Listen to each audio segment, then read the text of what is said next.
조선야담 이야기 시작합니다.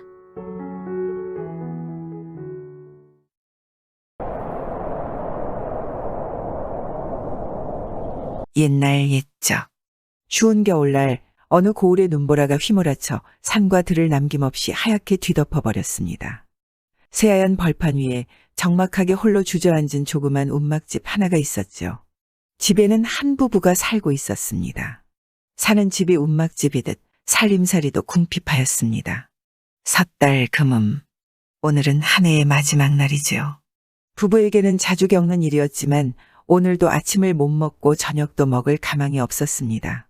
아이고, 내일 아침은 새해의 첫날인데 떡국은커녕 숭늉 끓일 누룽지도 없으니 아내는 이 추운 날 막막하기만 하였지요.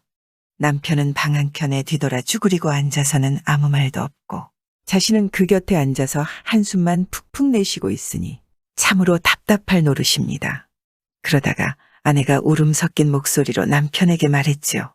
여보, 내일은 설날이잖아요. 큰 댁에 가서 사정 좀 해보세요. 형님이 아무리 야박하기로 새해에 동생이 굶어 죽게 내버려 두시겠어요? 형제간의 정을 생각해서라도 하나뿐인 동생을 잊지는 않으실 거예요. 그러니 한번 가보세요. 아내라고 야박한 형님에게 찾아가 구걸하는 게 좋겠습니까? 하지만 굶어 죽는 것보다야 낫겠지 않겠습니까? 아내는 눈물을 흘리며 애원했지요. 남편은 아내 말에 못 이겨 부스스 일어나 귀찮은 듯 머리를 벅벅 긁으며 말했습니다. 여보, 벌써 잊었소? 지난 봄에도 저 건너 언덕에 밭대기 좀 부쳐먹게 해달라고 둘이서 온종일 애걸복걸해도 끝끝내 들어주지 않아 할 수 없이 돌아오지 않았소? 그런데 무엇하러 간단 말이오? 굶어 죽으면 죽었지 가서 비루하게 무슨 말을 한단 말이오? 남편의 말에 아내는 맥이 쭉 빠졌습니다. 여보, 그래도 형제간의 정이 있을 텐데 동생이 굶어 죽는다는데 뭐라도 도와주시겠죠. 마지막으로 한 번만 가서 굶어 죽겠다는 말이나 해보세요. 그래도 들어주지 않으시면 그땐 우리 같이 죽읍시다. 형제간 정이 다 무엇이오? 형님이 그걸 알면 부모님 유산을 혼자 독차지하고 우리를 이렇게 내쫓았겠소? 남편은 그렇게 말하고 짜증내듯 집을 나섰습니다. 그날 오후 마을에서 가장 으리으리한 기와집 사랑방에 두 남자가 마주 앉았지요. 뚱뚱하고 건장한 체구에 비단 옷을 걸친 남자가 못마땅한 표정으로 마주한 남자를 보고 있습니다. 둘을 누가 형제라 하겠습니까? 흡사 머슴과 주인이라 보였지요. 아내에게 시달리다 못해 체면 무릅쓰고 구걸이라도 하러 온 것이죠. 형님, 그간 안녕하셨습니까? 이렇게 늦게 찾아뵈서 죄송합니다. 그간 어디서 무슨 짓거리를 하고 다녔기에 형제간에 그렇게도 무정하냐? 지난번에 와서는 주책 없는 소리를 짓거리고 낯짝도 베지 않던 놈이 오늘은 웬일로 내게 왔단 말이냐? 남이라도 친절하면 서로 가까운 법인데 지 형도 몰라보는 놈이 이 세상 천지에 어디 또 있단 말이냐? 너도 인제는 나이도 먹을 대로 먹었으니 제발 생각 좀 하고 살아라. 형에게 말도 안 되는 힐책을 들은 아우는 너무도 억울하고 가슴이 미어졌지만 어쩌겠습니까? 구걸이라도 할 요량으로 다시 찾은 형인데 참고 또 참았죠. 형님, 지난번 일은 이 미련한 동생이 무식해서 잘못 생각한 것이니 제발 용서해 주십시오. 조금이라도 괜찮으니 설을 셀 양식을 조금만 나눠주시면 좋겠습니다. 이번에 돌봐주지 않으시면 우리 내외는 굶어 죽을 수밖에 없습니다. 동생은 떨리는 목소리로 겨우 말하고 머리를 숙였지요. 뭐? 굶어 죽어? 이놈이 또 무슨 수작이냐? 부모님이 사람에게 수족을 주신 건 그것으로 제 몸을 살릴 음식과 의복을 장만하라는 것이다. 형이나 또는 그 누구의 덕으로 먹고 입고 살라는 것이 아니란 말이다. 도대체 시퍼렇게 젊은 놈이 제 수족으로 제 힘으로 왜 못 산단 말이냐? 하다 못해 남의 집 날품팔이 일이라도 해서 벌어먹어야지. 너는 어째서 형의 덕만 바란단 말이냐? 나도 여러 가지 실패로 부모의 유산인 땅을 다 팔아 없애고 못 살 지경이다. 그런데 철없이 날더러 도와달라니 그 무슨 말이냐? 애초에 기대하고 온 발걸음이 아니지만 동생도 이만하면 더는 못 참겠었죠. 형님도 참 딱하시오.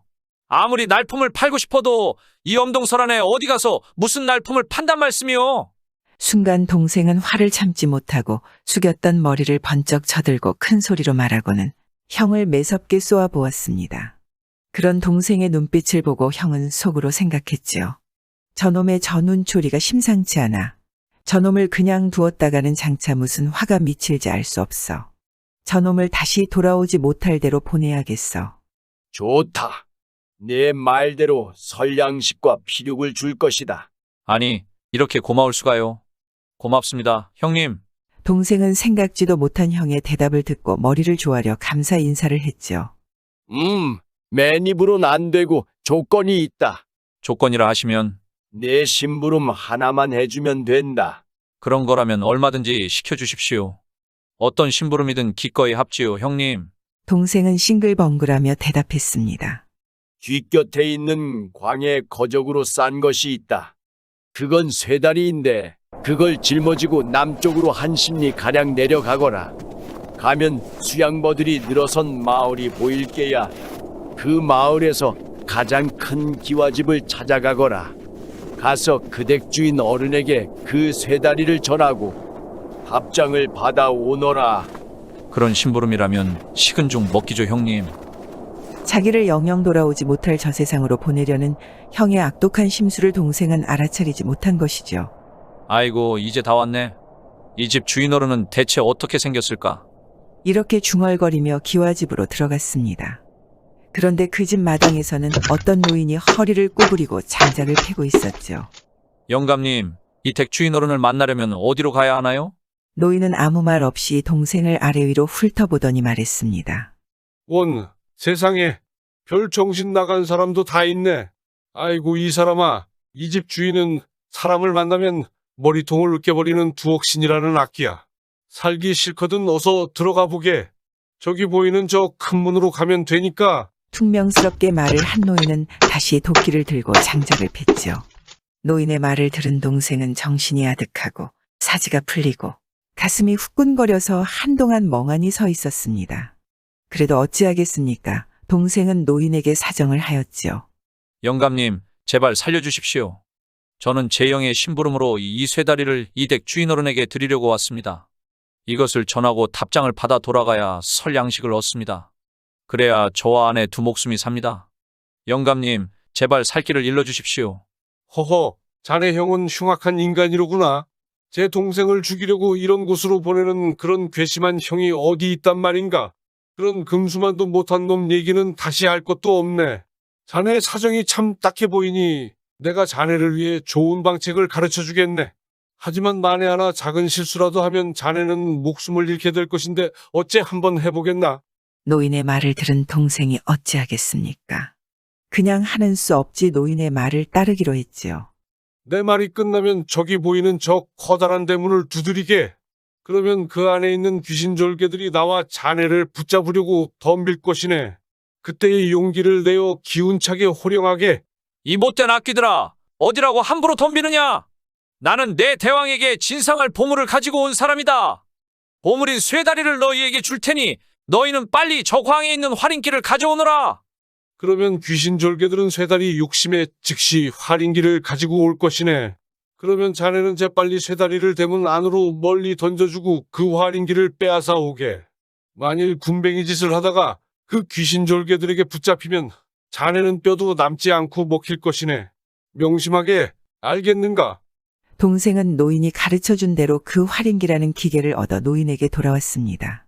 무사히 돌아온 동생을 보고 노인이 활짝 웃으며 말했습니다. 자네는 복받은 사람일세 그려. 이 활인기는 무엇이든 소원대로 해주는 천하에 둘도 없는 귀중한 보물일세. 허나 욕심을 부려 잘못 사용하면 도리어 큰 해를 당할 것이니 명심하게나. 알겠습니다, 영감님. 헌데 이 기계는 어찌 써야 하는지요? 노인은 활인기를 가까이 가져다 놓고 손잡이를 쥐었습니다. 가령 자네가 쌀이 필요하면 이 손잡이를 이렇게 돌리면서 수리수리 마수리 쌀을 내주십시오라고 말하게. 노인의 말이 끝나자마자 활인기에서 쌀이 쏟아져 나왔습니다. 자, 보게. 이제 그만 나오게 하려면 수리수리 마수리 쌀을 그만 내주십시오. 고맙습니다 라고 말하면 된다네. 노인의 주문에 따라 나오던 쌀이 그만 뚝 멎었습니다. 이 기계는 자네가 봤듯이 쌀 나오라고 하면 쌀이 나오고 옷 나오라고 하면 옷이 나오는 이 세상에 둘도 없는 보물일세. 그러니 이걸 가지고 가서 잘 살게. 자, 어서 돌아가게.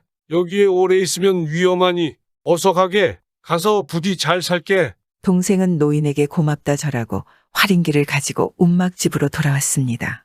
밤은 깊은데 아내는 눈보라치는 거정문 밖에 서서 떨면서 남편이 돌아오기만을 기다리고 있었죠. 그러다가 남편이 돌아오자 너무도 반가워서 목이 메어 말했죠. 이제 오세요.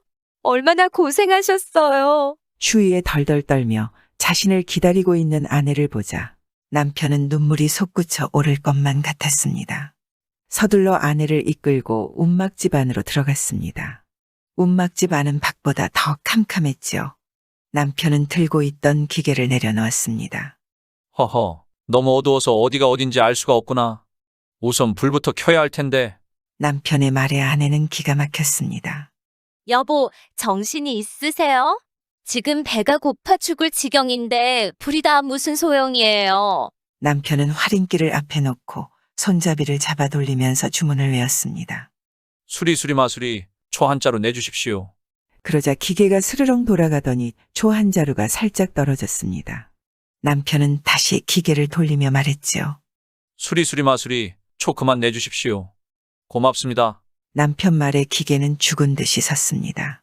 자, 이제는 부싯돌이 있어야 불을 켜지. 남편이 다시 기계를 돌리면서 주문을 외우자 부싯돌이 방바닥에 떨어졌습니다. 여보, 어서 불 좀 켜요. 아내는 요기에게 홀린 사람처럼 정신이 나가 어쩔 줄을 몰랐지요. 그런 아내를 보고 남편은 웃으며 초에 불을 붙였습니다. 그 불빛이 얼마나 밝았을까요? 움막집에 살게 된 뒤 촛불은 처음 보았으니 말입니다. 이젠 배가 고프니 밥을 지어 먹읍시다. 수리 마수리 쌀을 내주십시오. 기계가 스르렁 돌아가더니 흰쌀이 솔솔솔 나왔습니다. 수리 마수리 쌀 그만 내주십시오. 고맙습니다. 그러고는 남편이 껄껄 웃고 나서 말했습니다. 여보, 맛있게 밥 좀 지어주시오. 쌀만 가지고 어떻게 밥을 짓습니까? 나무도 있어야지요. 아참, 내가 깜빡 잊었구려. 나무도 있어야 되고 창거리도 있어야지요. 소금도 있어야지요. 참 그렇군. 소금도 간장도 참기름과 깨소금에 가진 양념이 다 나오게 하지요. 여보, 그럴 바에는 차라리 다 차려놓은 밥상이 나오게 하면 더 좋지 않아요? 그건 안 될 말이요. 사람이란 할 수 있는 데까지는 손발을 놀리고 힘을 들여 의식주를 마련하여야 하오. 사람이 너무 편안한 것만 좋으면 몸이 게을러지고 마음이 간사해져 수신제가를 하기 어렵게 되는 법이라오. 네네. 당신 말이 천번만번 옳아요. 암요, 옳고 말고요. 아내는 얼른 부엌에 나가 밥을 지었습니다. 생각하면 할수록 너무도 이상하고 기쁘고 좋아서 웃음이 저절로 나왔지요. 부부는 참으로 오랜만에 기름이 자르르 흐르는 흰쌀밥으로 맛있고 배부르게 저녁을 먹었습니다. 설거지를 하고 들어온 아내가 물었습니다. 어쩌다가 그런 신통한 보물을 얻어왔나요? 여보, 거기서 옷도 나올까요? 나오고 말고 이 세상에서 이름 가진 물건은 다 나오는 활인기라오. 그러면 비단 치마 저고리 한 벌 해주세요. 근데 형님이 입는 그런 고운 비단 치마 저고리 말이에요. 이래서 동생네 집 살림은 점점 늘었고 좋은 집에다 철마다 고운 옷도 갈아입고 맛있는 음식도 배불리 먹으면서 행복한 나날을 보내게 되었습니다. 세월은 흘러 엄동설한도 지나고 꽃 피고 새들이 노래 부르는 봄이 되었습니다. 아침밥을 먹은 뒤 아내는 꽃밭에 물을 주다가 채마밭에서 채마를 가꾸고 있는 남편에게 말했습니다. 여보, 그 지옥 같은 움막집을 벗어나 이렇게 좋은 기와집에서 맛난 음식과 좋은 옷에 호강스럽게 살고 있지 않아요? 그런데 한 가지 섭섭하고 미안한 건 큰댁과 멀어진 거예요. 이제 좋은 음식을 차려서 큰댁 식구를 모셔오고 동네 사람들도 불러다 하루 동안만이라도 잔치를 벌이면 좋겠어요. 여보, 당신 생각은 어떠세요? 그거 좋은 생각이구려. 남편과 아내는 잔치 준비를 하고 형네 가족과 마을 사람들을 모두 청했습니다. 즐겁게 놀다가 마을 사람들은 흩어지고 두 집 가족만 모여 앉아서 이야기를 나누었죠. 그러다가 형이 동생에게 물었습니다. 너는 어떻게 해서 갑자기 부자가 되었느냐? 죽으라고 요괴에게 보낸 동생이 이렇게 부자가 돼 나타났으니 그 연유가 무척이나 궁금했던 것이었습니다. 천성이 착하고 생각이 단순한 동생은 활인기를 얻은 내력을 형에게 사실대로 얘기해 주었죠. 원래 욕심이 많고 심술궂은 형은 속으로 슬그머니 활인기를 빼앗아 갈 생각을 했습니다. 아우야, 너는 이만하면 세상에 부러울 게 없겠구나. 그런데 나는 여러 식솔과 살자니 살림이 점점 줄어서 세상 사는 재미가 없다. 내 말을 듣고 생각하니 그 활인기는 내가 쇠다리를 주고 바꿔온 것과 마찬가지구나. 네가 부자가 된 것이 다 그 쇠다리 덕 아니냐. 그건 곧 이 형의 덕이란 뜻과 같은 것이 아니겠느냐. 그렇다면 그 쇠다리를 주고 바꿔온 활인기를 형에게 돌려주는 것이 의리상 합당한 일이 아니겠느냐. 동생은 형 말을 거역하기도 어려운 데다가 마음이 착하고 욕심이 없어 형 말대로 활인기를 주었습니다. 형은 기쁜 마음으로 활인기를 가지고 집으로 돌아왔습니다. 늦은 저녁밤 홀로 방에 앉아 활인기를 어루만지던 형은 흐뭇한 표정으로 활인기의 손잡이를 어루만졌습니다. 이 손잡이를 돌리고 원하는 것을 말하면 된다 이거지. 허허, 술이 좀 부족하구나. 기생을 불러다 놀아본 지도 오래됐구나. 좋다, 술부터 한번 내달라 해야겠다. 형은 혼자 좋아서 기계에 손을 대고 주문을 외웠습니다. 수리 마수리 술 나오너라. 기계가 스르렁 돌아가자 주둥이에서 술이 쏟아져 나왔습니다. 형은 얼른 사발을 들이댔지요. 허허, 술이 많이 나오는구나. 형은 중얼거리면서 다른 사발을 가져다 댔습니다. 술은 또 가득 찼습니다. 또 다른 그릇을 갖다 댔더니 또 가득 찼습니다. 그래도 술이 자꾸 흘러나와 손에 잡히는 대로 그릇이란 그릇은 다 갖다 댔습니다. 나중에는 항아리와 독, 가마솥 할 것 없이 모두 다 되어서 더 이상 갖다 댈 그릇이 없었습니다. 급기야 술이 방바닥으로 쏟아져 내렸죠. 방도 차고 넘어서 마당으로 흘러가더니 마당도 다 차고 넘쳐서 마당 밖으로 흘러나갔습니다. 소리 없이 흘러내린 술은 마을 앞 개울물과 합쳐져 흘러내렸죠. 그러다가 개울이 넘어서 밭이랑이 끊어지고 논뚝이 무너졌습니다. 사람 살려. 형은 어쩔 줄을 몰라 하다가 동생 집으로 뛰어갔습니다. 야, 이놈아, 큰일 났다. 냉큼 나와서 저 확인기인지 망신지 저것을 빨리 치워라. 어서 저 기계 가져가거라. 어찌나 급했든지 버선발로 뛰어와 화내는 형을 동생은 무슨 영문인지도 모르고 따라갔습니다. 형의 집에 들어가서 보니 기계는 그때까지 쉬지 않고 돌아가고 술은 끊임없이 쏟아져 나왔습니다. 아차! 형에게 기계를 멈추는 방법을 가르쳐 주지 않은 것이죠. 간신히 안방으로 뛰쳐들어간 동생은 활인기를 붙들고 주문을 외웠습니다. 수리 마수리 술을 그만 내주십시오. 감사합니다. 이 주문의 기계는 곧바로 멈추었고 형은 그제야 살았다는 듯이 가쁜 숨을 내쉬며 동생에게 화를 냈죠. 이놈아, 당장 저 거지 같은 기계 갖고 가거라. 난 이런 거 필요 없다. 동생은 기계를 가지고 집으로 돌아왔습니다. 마음 착한 동생은 더 이상 가질 것이 없어 방 벽장 안 깊숙이 넣어두었습니다. 멀리 바다 저편에서 곡물을 싣고 온 크나큰 범선은 동생 네 집 앞바다에 짐을 내리고 그 많은 곡물을 여러 날 두고 팔았습니다. 곡물 장수는 곡물 판돈으로 이곳에서 많이 생산되는 소금을 사가려고 흥정을 하다가 어떤 사람에게 신통하다는 기계 이야기를 들었지요. 장사하는 사람의 귀에 이런 희한한 소식이 반갑지 않을 수 없었습니다. 곡물 장수는 동생 집을 찾아 곡식 판돈 전부와 활인기를 맞바꾸었습니다. 활인기를 가지고 배로 돌아온 곡물 장수는 흥에 겨워 노래를 불렀습니다. 사자방울 목에 걸고 칠성판에 잠을 자니 이제 와서 30여 년 피천대품 저축 없네. 이번 장사 천우신조 팔자 고칠 운수로다.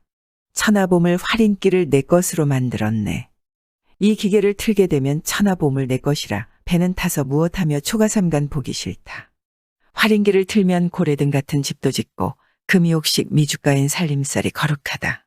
지화자 좋은 지고 어절시고 좋은 지고 기뻐하며 배로 돌아와 부하 사공들을 독촉해서 닻을 올리고 때마침 불어오는 순풍에 돛을 높이 달고 떠나갔습니다. 장사하는 사람은 원래 돈도 많고 욕심도 많은 법. 이 곡물 장수도 예외는 아니었습니다. 그는 어서 빨리 활인기를 시험해보고 싶었습니다. 그래서 활인기를 갑판에 올려놓고 소금을 내달라고 빌며 손잡이를 돌렸습니다. 기계가 스르렁 돌아가자 소금이 쏟아져 나왔습니다. 사공들은 빈 자루를 가져와서 소금을 받았지요. 한 섬이요, 두 섬이요, 석섬, 넉섬, 다섯이요. 백섬, 천섬을 받아내고 더 이상 섬이 없어 못 받아 넣었습니다. 기계는 점점 더 기운차게 돌아갔습니다. 소금은 자꾸만 쏟아졌습니다. 배는 소금 때문에 점점 무거워져서 가라앉으려고 했습니다. 이에 배 주인인 곡물 장수와 사공들은 발을 동동 굴렀지요. 할 수 없군. 소금 자루를 물에 쳐넣어라. 배 주인은 당황해 소리쳤습니다. 사공들은 소금 자루를 물에 쳐넣었지요. 그렇지만 기계는 쉬지 않고 계속 돌고 또 돌아갔습니다. 소금섬은 계속 물로 들어갔습니다. 아까워도 하는 수 없었지요. 그 후에 나온 소금도 배를 가득 채웠고 소금 무게에 견디지 못한 배는 점점 물속으로 가라앉았습니다. 결국 배주인과 사공들은 물에 가라앉아 고기밥이 되었다 합니다. 활인기도 바다 속으로 들어갔는데 그 속에서 지금도 쉬지 않고 소금을 쏟아놓고 있다고 합니다. 활인기에서 쏟아져 나오는 것들은 어쩌면 사람의 욕심이 아닐까요? 동생처럼 절제하지 못하고 형과 장사꾼처럼 욕심을 부리다가는 그 욕심의 무게에 배가 가라앉듯 절제심 없는 마음을 경계하라는 이야기 같습니다. 추운 겨울, 주위에 힘든 가족과 이웃이 없나 오늘 하루는 한 번쯤 돌아봐야 할 것 같습니다. 구독과 좋아요와 함께 오늘도 좋은 날 되세요.